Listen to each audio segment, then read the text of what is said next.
Hello dear student, you are most welcome today in this my online class by me इंसान Ali Subhagi Devi Madhyamik Vidyalaya intermediate college Allahabad. Dear student,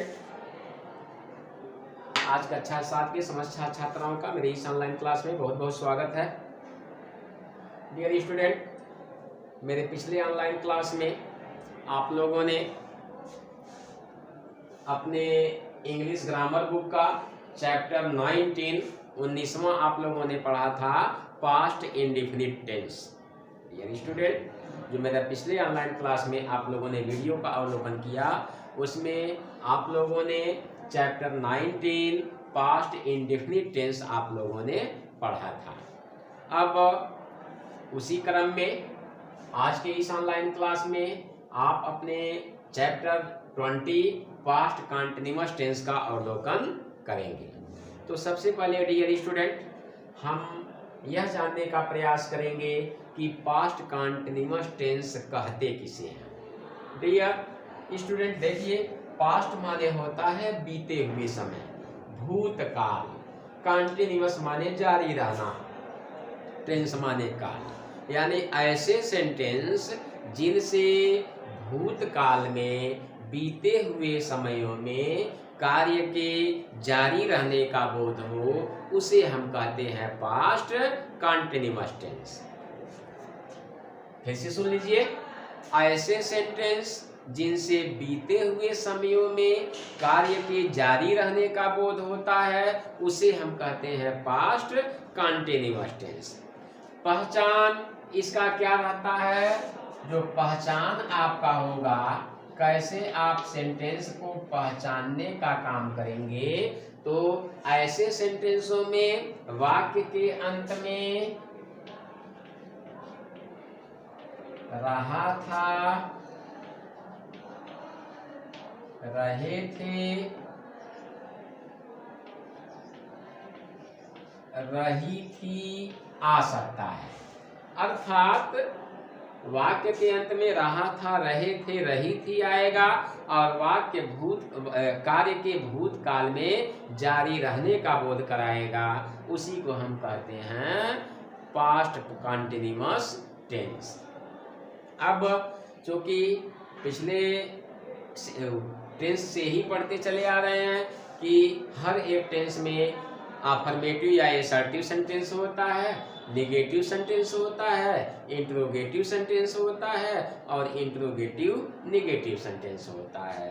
तो आइए हम इसके affirmative sentence को बनाने का कार्य करेंगे।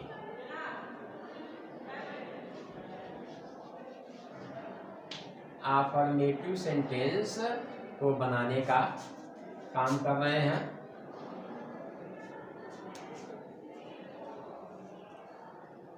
इसमें आपकी जो सहायक क्रिया होती है,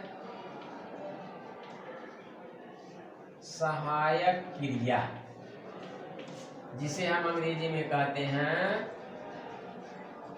हेल्पिंग और ऑक्सिलरी वर्ब,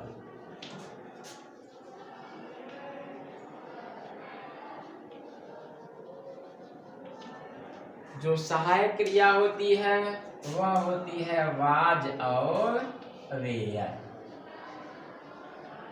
ये आपकी सहायक क्रिया है, यानी वाज कहाँ लगाएंगे और वेयर कहाँ लगाएंगे? तो एक वचनकर्ताओं के साथ हम हमेशा वाज का प्रयोग करेंगे और बहुवचनकर्ताओं के साथ हम हमेशा वेयर का प्रयोग करेंगे। आइए अफर्मेटिव सेंटेंस को बनाने का रूल क्या है, स्ट्रक्चर क्या है,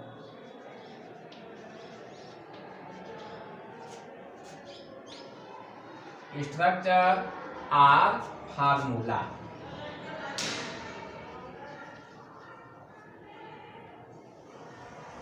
असर्टिव सेंटेंस को बनाने का फार्मूला क्या है? आइए सबसे पहले हम लिखेंगे सब्जेक्ट।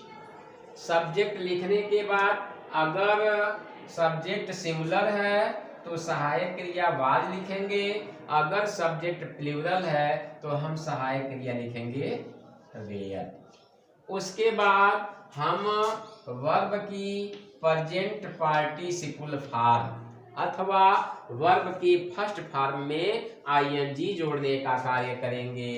उसके बाद तब ऑब्जेक्ट लिखेंगे, तब अन्य शब्द जो हैं उसे लिखने का कार्य करते हैं। जैसे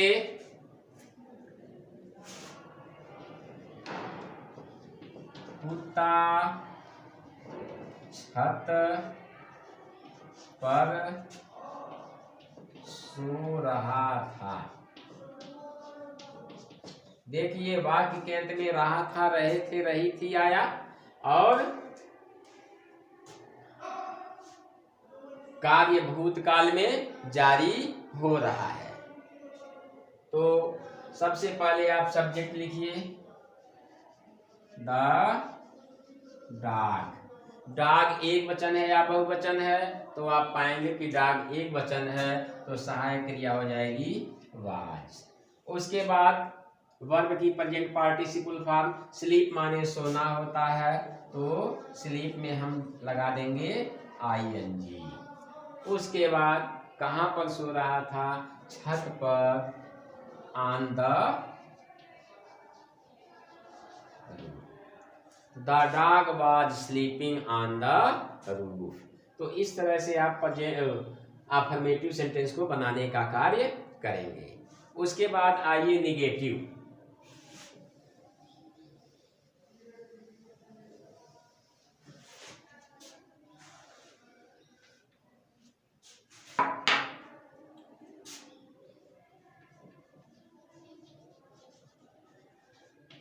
निगेटिव सेंटेंस को बनाने का रूल पहले देखिए।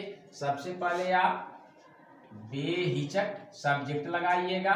सब्जेक्ट एक वचन है तो वाज लगाइएगा, अन्यथा वेयर लगाइएगा, और उसके बाद आप नॉट जोड़ दीजिएगा। बाकी सारी चीजें जैसे कि तैसी, जैसा अफर्मेटिव में है आप उसी तरह से लिख दीजिएगा। जैसे मैं कल पत्र नहीं लिख रहा था। देखिए पहचान आपका सीधे सीधे दिख रहा है, रहा था, रहे थे, रही थी। निगेटिव नहीं आ गया, इसका मतलब यह पास्ट कंटिन्यूअस है। नियमानुसार आप चले आइए। सब्जेक्ट लिखिए पहले आई। आई एक वचन होता है तो सहायक क्रिया हो गया वाज। अब नहीं के लिए नॉट लिख दीजिए।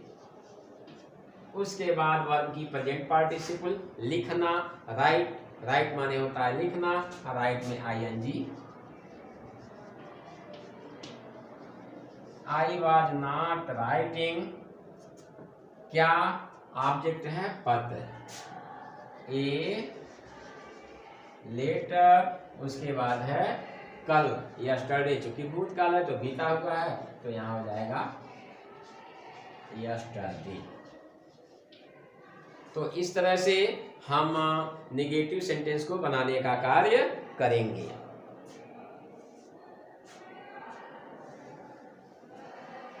अब आइए इंट्रोगेटिव सेंटेंस।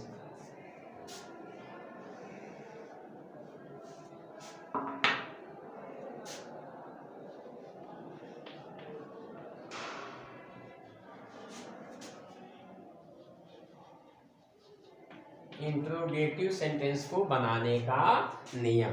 तो डियर स्टूडेंट, आप पहले भी जानते हैं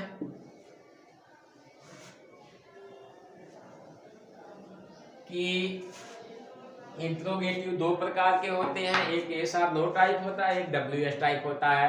हिंदी के ऐसे वाक्य जिनकी शुरुआत प्रश्नवाचक शब्द से होती है, या ऐसे भी वाक्य होते हैं जिनमें प्रश्नवाचक शब्द वाक्य के कहीं बीच में होता है। तो ऐसे सेंटेंस जिनकी शुरुआत प्रश्नवाचक शब्द क्या से हो रही है हिंदी में, उनको बनाने का नियम क्या है कि सबसे पहले आप सब्जेक्ट के अनुसार सहायक क्रिया लिखिएगा, वाज अथवा वेयर। उसके बाद आप सब्जेक्ट, उसके बाद वर्ब की प्रेजेंट पार्टिसिपल फॉर्म, फिर ऑब्जेक्ट, ETC अंत में क्वेश्चन मार्क। इस तरह से आप ऐसे सेंटेंसों को का ट्रांसलेट करिएगा इंग्लिश में जिनकी शुरुआत हिंदी के वाक्य में क्या से होती है। जैसे क्या तुम दिल्ली जा रहे थे। देखिए प्रश्नवाचक शब्द क्या पहले आया, तो इसके लिए हम क्या करेंगे, सबसे पहले सब्जेक्ट ढूंढेंगे और सब्जेक्ट के अनुसार हम सहायक क्रिया लगाएंगे। तो यू के लिए हम सहायक क्रिया वेयर लगाते हैं, वेयर लगा दिए, फिर सब्जेक्ट लगाओ यू। उसके बाद जाना, गो माने जाना होता है, प्रेजेंट पार्टिसिपल ING लगा दीजिए। Where you going to Delhi.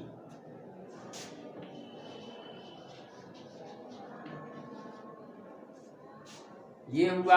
अब ऐसे भी सेंटेंस होते हैं जिनमें प्रश्नवाचक शब्द बीच में आता है, तो आपको कुछ करना नहीं है। अगर बीच में प्रश्नवाचक शब्द आए तो उस प्रश्नवाचक शब्द की अंग्रेजी पहले रख दीजिएगा। जैसे